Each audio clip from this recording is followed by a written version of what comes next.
Él reconoce a Jehová como su pastor, y por eso nada le faltará. Y Dios mismo confortaría su alma. Hoy quiero compartir con usted cómo estar bien con Dios y permanecer bien con Dios. Si no estamos bien con Dios, si no permanecemos bien con Dios, jamás podremos hacer nuestras las palabras de David en el Salmo 23, confortará mi alma, me guiará por sendas de justicia por amor de su nombre. Muchos cristianos se alejan, se separan de Dios, pero esto no quiere necesariamente decir que están perdidos, sino que han perdido su comunión con Dios. Pero no están perdidos, porque hay un lazo espiritual muy especial entre usted y Dios, que no puede ser roto. Pero aunque es cierto que nuestra relación con Dios no puede ser rota, la comunión con Dios puede ser interrumpida, y el gozo íntimo puede ser perdido. La oración de David en el Salmo 51 ilustra perfectamente este punto. Vuélveme el gozo de tu salvación. David no perdió su salvación, pero sí perdió el gozo de su salvación, y quiso que ese gozo le sea restaurado.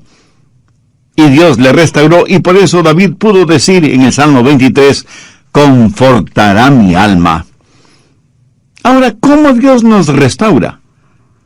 Permítame compartir con usted 3 cosas maravillosas que he aprendido en el Salmo 23. Las he estudiado y meditado profundamente, y se han vuelto en mi experiencia personal. Primero, el ministerio del pastor. David se comparó a sí mismo como una oveja, por eso dijo, Jehová es mi pastor. En el Nuevo Testamento y el capítulo 10 de Juan encontramos que Jesús dijo, yo soy el buen pastor. Y Jesús, como el buen pastor, hace algo definitivo cuando sus ovejas se descarrían. De paso, le diré que hay 3 clases de ovejas. Las necias. ¿Conoce usted a alguien así? ¿No? Pues mírese en un espejo y verá a una oveja necia. Las ovejas necias quieren hacerlo todo a su manera. Por lo general pensamos que las ovejas como animalitos dóciles y fáciles de guiar, pero eso no es cierto. A veces las ovejas pueden ser muy necias. Quieren ir por donde ellas quieren ir. Por lo menos así lo dice el profeta Isaías. Todos nosotros nos descarriamos como ovejas, cada cual se apartó por su camino. ¿Queremos hacer? Pues lo que queremos hacer. Somos necios a la enésima potencia, y son las ovejas necias las que necesitan ser restauradas. Segundo, hay las ovejas descarriadas.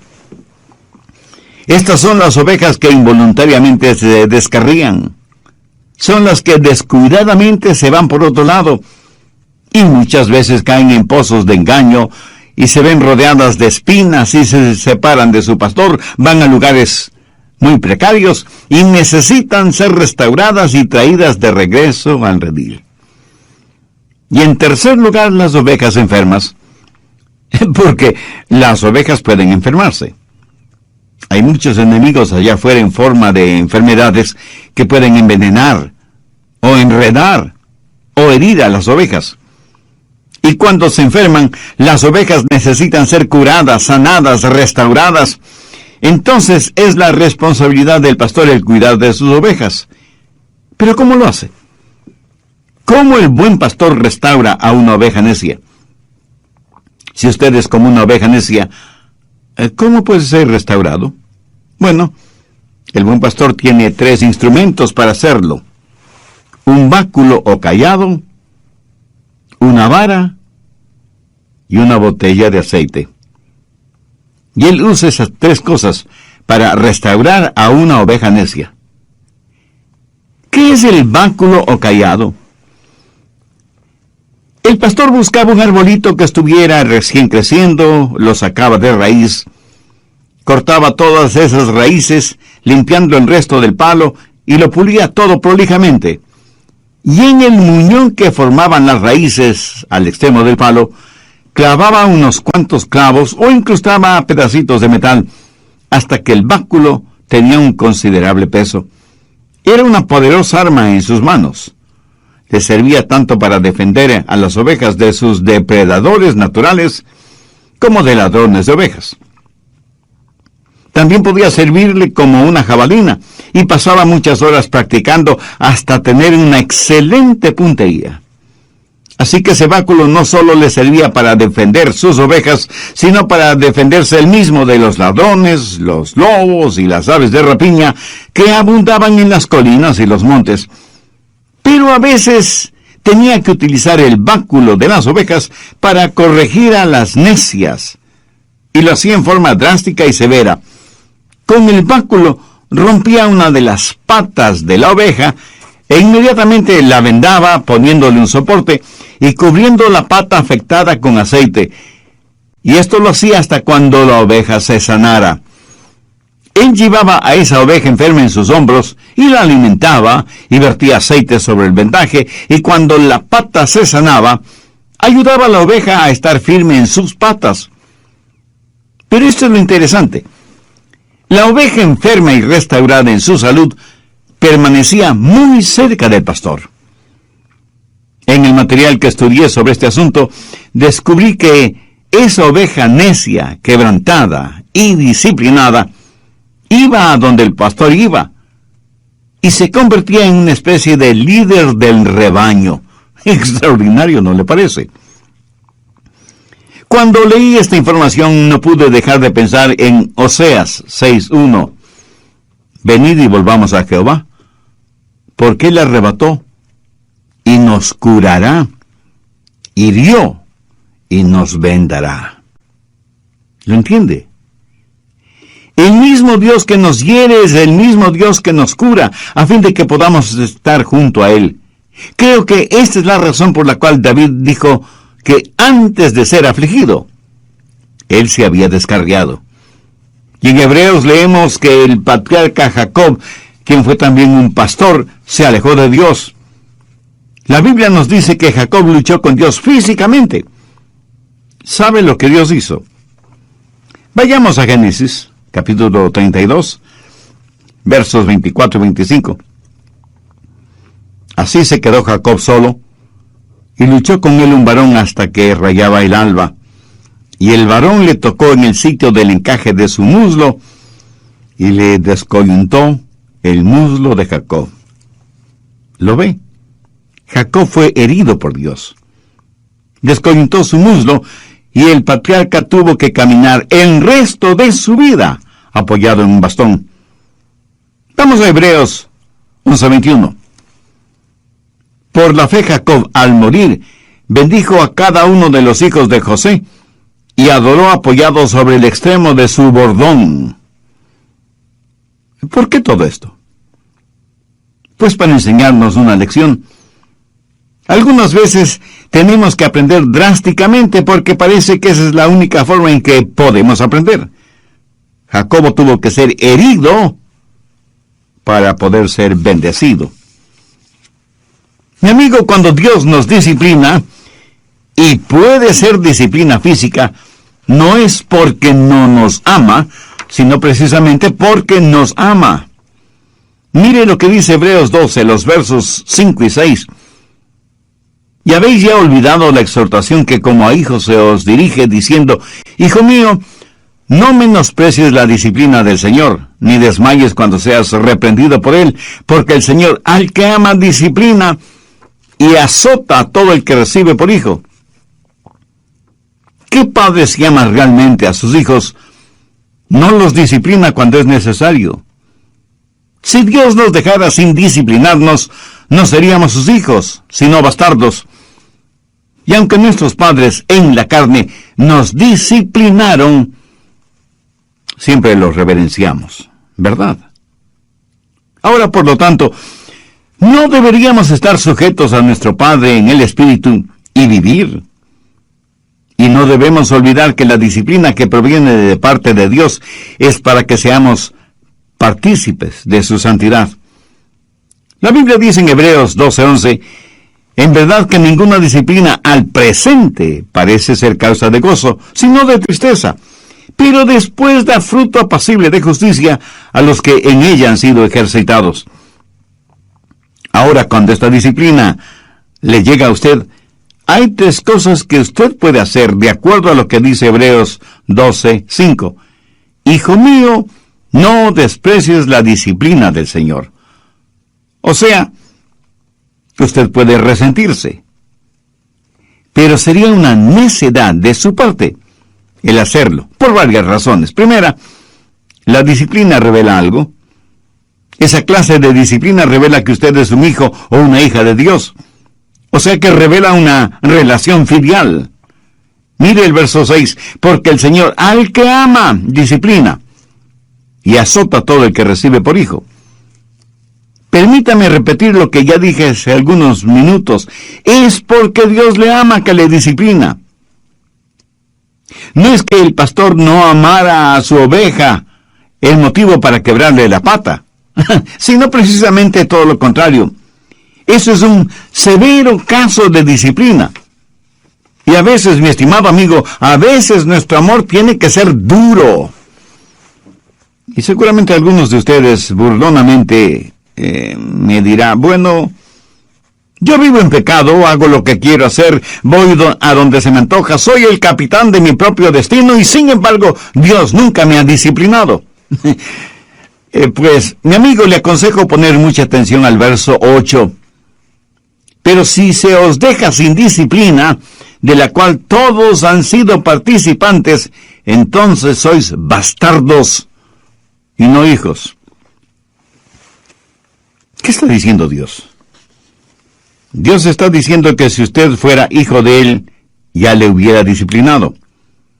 Pero si no es hijo de Dios, si usted declara que es un cristiano sin serlo, entonces usted es un bastardo. Y recuerde que esta dura expresión proviene de las palabras de Dios. Así que no argumente conmigo al respecto, argumente con Dios. En segundo lugar, renueva su adoración. En el verso 9 leemos, por otra parte, tuvimos a nuestros padres terrenales que nos disciplinaban y los venerábamos. ¿Sabe que hombres maduros no tienen ningún problema contando cómo sus padres les disciplinaban? Dicen, por ejemplo, mi padre cuando me disciplinaba con todas sus fuerzas. Lo interesante es que estas declaraciones las hacen con verdadero orgullo y dicen, les dábamos verdadera reverencia porque sabíamos que tenían definidos sus valores y paradigmas y por eso les amamos y les respetamos. Yo siento verdadera tristeza por niños que viven en hogares en donde sus padres no les aman y por lo tanto no les corrigen. ¿Sabe que la disciplina revela nuestra relación con Dios y renueva nuestra adoración? Ahora bien, si damos reverencia a nuestros padres terrenales, ¿no deberíamos dar adoración, respeto y veneración a nuestro Padre Celestial? Dios no está en el negocio de primordialmente hacernos saludables y felices, sino santos. Dios no le salvó para sencillamente llevarle al cielo. Ese es un beneficio extra. Dios le salvó para hacerle santo como Él. ¿Y cómo lo hace?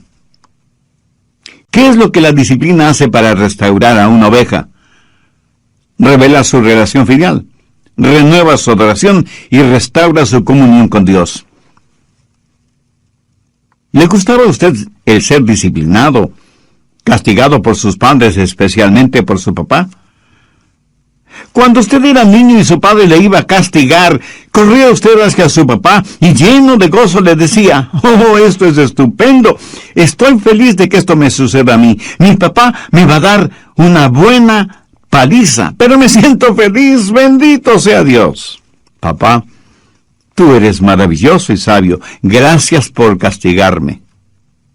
No, ni usted ni yo actuamos de esa manera, ¿verdad? Porque no nos gusta ser disciplinados, castigados, aunque hayan existido razones válidas para esa disciplina. Personalmente, cuando mi padre me castigaba, me disciplinaba, le debo confesar que él no me parecía ni amoroso ni sabio. ni maravilloso. Así que, en primer lugar, menospreciamos la disciplina. En segundo lugar, no nos desmayamos frente a la disciplina. Mire el verso 5 de Hebreos 12. Ni desmayes cuando eres reprendido por él. ¿Alguna vez ha visto a un hijo o a una hija fingir desmayo cuando ve que el castigo es inminente? Bueno, yo lo he visto varias veces. Dios ejercita disciplina y la gente renuncia a Dios. Tiran la toalla. Se convierten en trotamundos espirituales y eso es algo terrible. Mi amigo, lo que hace Dios no es para que nos alejemos de Él, sino para que nos acerquemos a Él. No desprecie la disciplina. No finja desmayos frente a la disciplina. La Biblia dice que toda disciplina tiene un propósito específico. ¿Cómo maneja el pastor a una oveja necia? Con la vara de la disciplina. ¿Y qué de las ovejas que no son necias? ¿Qué clase de oveja es usted? ¿Necia? ¿Descarriada o enferma?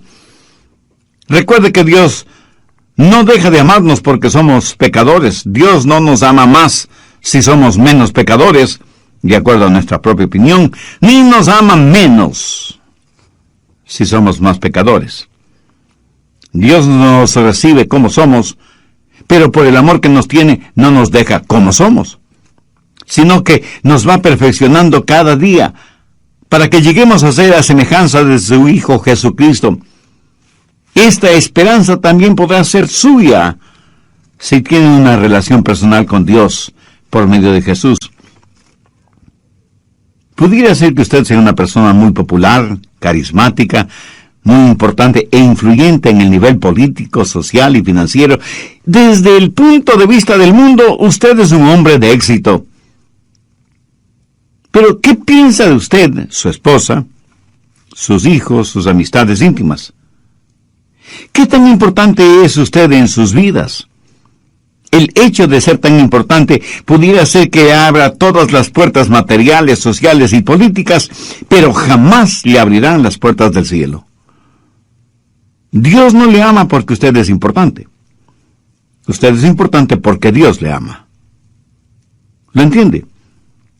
Si usted este mismo momento se arrepiente de sus pecados y hace una decisión espiritual por Cristo como su Salvador y Señor, Él le perdonará inmediatamente, estará con usted permanentemente y le salvará completamente, y además le guardará eternamente. Recuerde que la decisión que usted haga o no haga es sacada del pozo de la desesperación, del lodo cenagoso. Puso mis pies sobre peña y enderezó mis pasos. David habla de lo mismo al compararse con una oveja que ha sido disciplinada, guiada, rescatada y protegida por el pastor. Algunas veces una mamá oveja, por estar pastando por aquí, por allá y más allá, se olvidaba de su pequeño corderito. El pastor observaba lo que estaba sucediendo y con el cayado guiaba a la mamá oveja a donde estaba su corderito. Eso es lo que necesitan hacer los pastores en nuestros días, a fin de que ovejas y corderitos estén juntos, permanezcan juntos y se desarrollen juntos. Porque el diablo está tratando por todos los medios de destruir los hogares, de destruir las familias, de romper la unidad del cuerpo de Cristo que es la iglesia. ¿Cuándo sucede eso? Cuando caemos, cuando somos débiles espiritualmente, cuando nos apartamos de Dios y nos contaminamos con el pecado. Pero gracias a Dios que Él tiene una vara y un cayado, no solo para disciplinarnos, guiarnos, rescatarnos y defendernos, sino también para mantenernos junto a Él. Pero aún hay algo más. Todos somos ovejas enfermas. Verá, cada noche el pastor traía las ovejas al redil. Recuerde que Jesús es la puerta de las ovejas.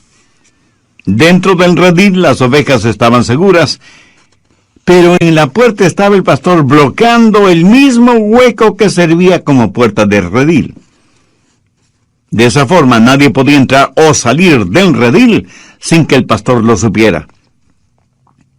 Y cada noche él las contaba y las llamaba por su nombre. Y no solo que las contaba y las llamaba por su nombre, sino que además las acariciaba. Ponía sus manos sobre sus ovejas y hundiendo sus dedos en la lana y mirando atentamente, buscaba por si su oveja tenía alguna herida o por si algún insecto se había adherido a la piel de la oveja. Y cuando encontraba alguna herida o alguna laceración en la piel de la oveja, usaba el aceite para curarla. Especialmente los cortes en la cabeza o en las fosas nasales. Literalmente ungía la cabeza de la oveja con aceite. Ese aceite estaba mezclado con sulfuro y brea y servía también como insecticida para alejar a las moscas que pululaban alrededor de la nariz de la oveja. Gracias a Dios que el aceite que representa al Espíritu Santo que nos protege de moscas diabólicas y que nos consuela cuando estamos lacerados y doloridos o cuando estamos heridos espiritualmente. Nuestro buen pastor nos conoce y nos conoce por nombre y nos restaura y nos sana y nos cuida para que siempre estemos junto a él. El buen pastor David tuvo todas esas cosas en mente cuando dijo: confortará mi alma. David fue necio y tuvo que ser quebrantado. Se desvió del camino y tuvo que ser traído de regreso. Y aunque estuvo herido de gravedad, Dios le sanó. ¿Le agradece a Dios usted cuando le disciplina, cuando le corrige? Y pienso en mi propia vida. Y sé que estoy vivo porque mi buen pastor usó conmigo su vara, su cayado y su botella de aceite. ¿Puede usted decir lo mismo? ¿Puede recordar las veces en que Dios usó su vara y su cayado en usted?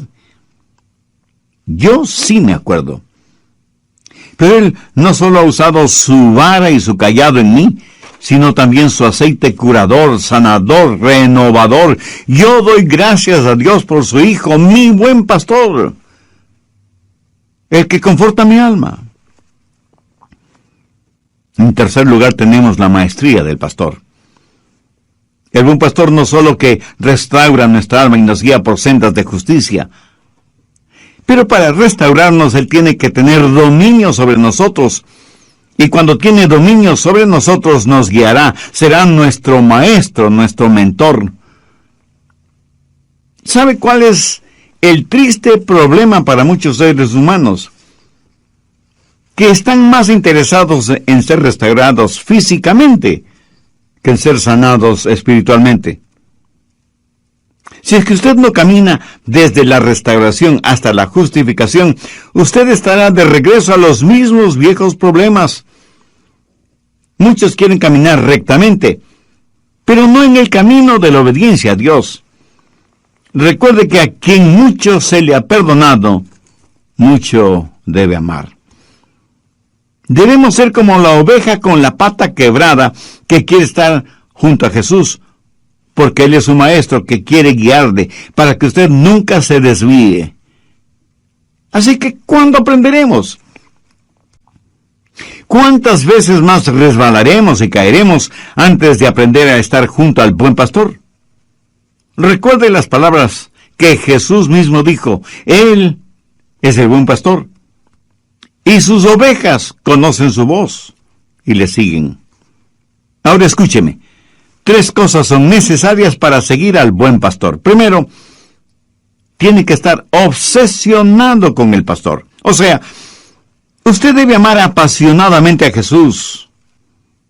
Su amor por Él debe estar por encima del amor que pueda tener por cualquier otra persona o cualquier otra cosa. Segundo, tiene que observar detenidamente al pastor. Como ya lo he mencionado antes, las ovejas tienen una muy pobre vista. Para todo propósito práctico, el pastor es quien tiene buena vista, como para compensar la mala vista de sus ovejas. Tercero, usted tiene que obedecer al pastor. Usted no puede obedecer a nadie cuya voz desconoce. ¿Cómo puede escuchar la voz de su pastor? Únicamente teniendo su tiempo de quietud. Debería estar en pastos delicados, meditando en su palabra. O sea, rumiando su palabra. Esa es la forma. El pastor le guiará. Usted escuchará su voz en el mundo. Jesús manifestó que sus palabras eran espíritu y vida, y que Él había venido para que podamos tener vida y vida en abundancia. Su pastor le guiará por sendas de justicia por amor de su nombre. Esa es la maestría del pastor. ¿Sabe qué es lo malo con muchos de nosotros? Que tratamos de no tener problemas en vez de buscar la justicia. Todo es tan negativo. Tuve un amigo, Mike Glenn, quien era jugador profesional del fútbol americano. Jugó por la Universidad de Auburn y luego profesionalmente jugó para los Delfines de Miami. Cuando él se graduó en Auburn, su entrenador le preguntó: Mike, ¿me ayudarías a reclutar a algunos candidatos? Mike le dijo que sí. Y a su vez le preguntó: entrenador, ¿qué clase de prospectos estamos buscando? Y el entrenador le dijo: hay jugadores que cuando son derribados en el campo de juego se quedan tendidos en el suelo. Esa clase de jugadores no nos interesan. Cuando un jugador es tumbado y se pone de pie inmediatamente y nuevamente es tumbado y vuelve a ponerse de pie, tampoco es el tipo de jugador que buscamos. Pero sí nos interesa el jugador que puede poner en el suelo a los demás. Mi amigo, yo soy muy grato por tener un Dios que nos restaura, que cuando estamos caídos nos levanta. Y a todos nos gusta estar de pie, pero no nos gustaría el pasar de la defensiva a la ofensiva. No nos gustaría ser una verdadera fuerza de Dios, que simplemente ser una víctima siempre en necesidad de restauración. El pastor me guía por sendas de justicia. Usted, mi amigo, ¿por qué no determina hoy mismo que va a estar bien con Dios, que está listo para escuchar la voz del pastor, que va a sumergirse en la palabra de Dios?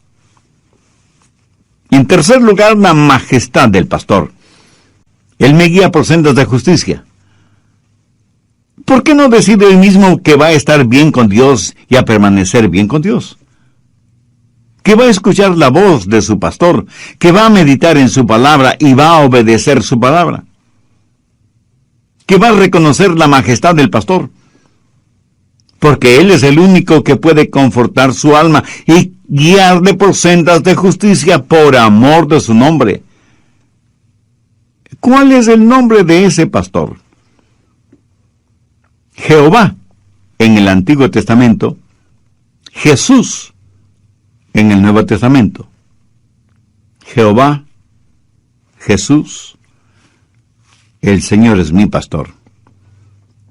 Verá, el nombre y el honor de Dios están en juego por la forma en que usted y yo vivamos. Y todos, creyentes y no creyentes, seremos juzgados por Él. Muchos piensan que tendrán un pastor de acuerdo a la clase de ovejas que son. Escúcheme, el honor, la reputación del pastor se basa en la actividad, el bienestar y la obediencia de las ovejas. Jesús nos enseñó a orar: Padre nuestro que estás en los cielos, santificado sea tu nombre. El rey Salomón dijo que el nombre de Jehová era como bálsamo. Voy a compartir con usted algo muy interesante.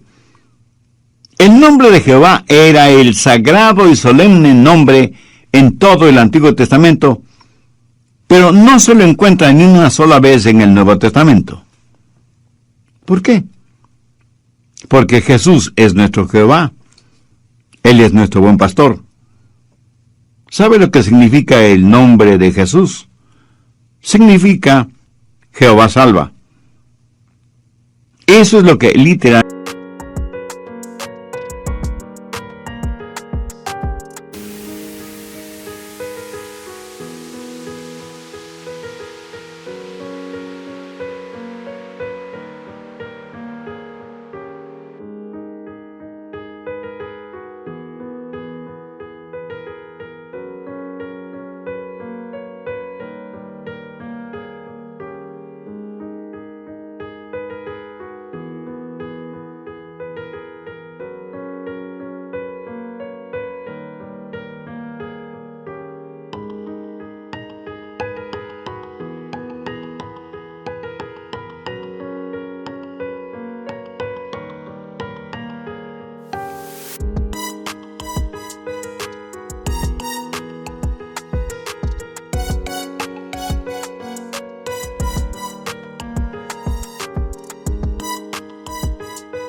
realmente significa. Leímos en Mateo 1:21, y llamará su nombre Jesús, porque él salvará a su pueblo de sus pecados. Ese fue el mensaje del ángel a María. Por lo tanto, mi estimado amigo, si él es mi pastor y yo soy su oveja, yo no quiero traer deshonra a su nombre. Proverbios 22:1 dice, de más estima es el buen nombre que las muchas riquezas. Cuando nuestros hijos eran pequeños, yo les llevaba a la escuela y les decía, al despedirme, recuerden que les amo mucho, pero también quiero que recuerden quiénes son y a quién en realidad pertenecen. ¿Saben? Yo creo que el Señor les dice lo mismo a sus ovejas. Recuerden quiénes son y a quién pertenecen. Ustedes son mis ovejas. Mi nombre está fundido con el de ustedes. Y quiero guiarles por sendas de justicia por amor a mi nombre. Amigo, permítame hacer una confesión. Yo preferiría morir antes que traer deshonra a mi esposa, mis hijos, mis padres y sobre todo a Dios. ¿Quién me da la fortaleza? Pues mi buen pastor, quien me pone en la senda correcta cuando me desvío, y lo hace día a día. Por eso hay en mi corazón siempre el deseo de glorificar su nombre. ¿Siente usted de la misma manera? Espero que sí. Alguien dijo que el nombre de Jesús es todos los aleluyas en 5 letras. Y eso es verdad.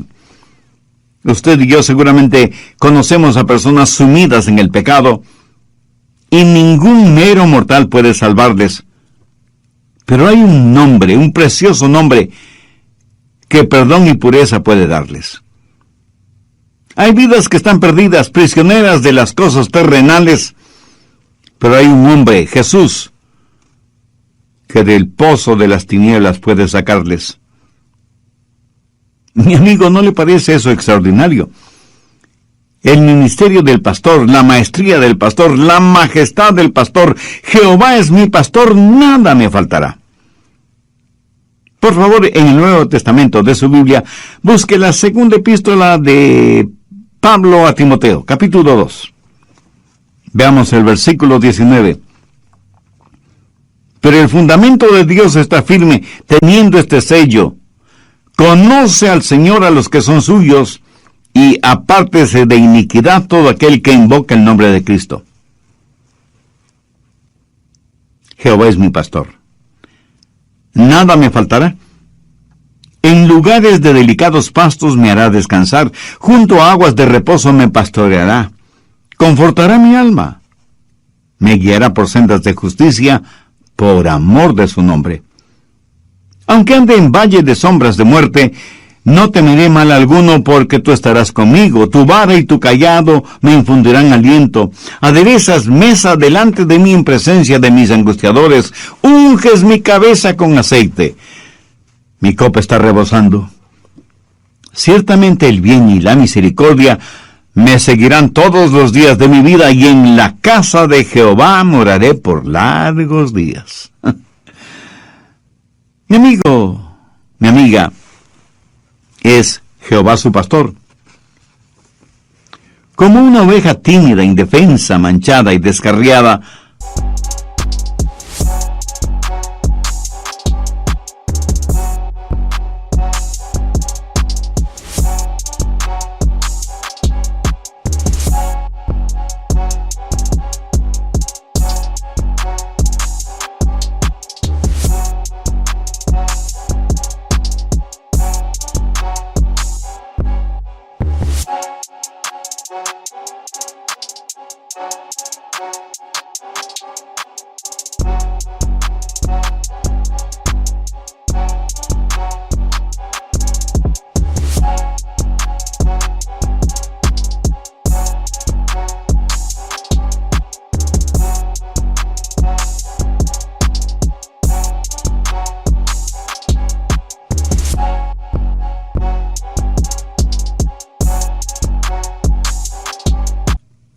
¿No quisiera sentir la amorosa y protectora mano del pastor sobre usted?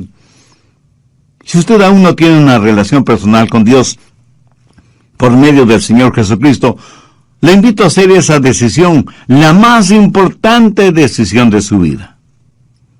Piense en lo siguiente. Si usted dice que no va a tomar ninguna decisión ahora, pues ya tomó una decisión, pero es una decisión en contra de Cristo.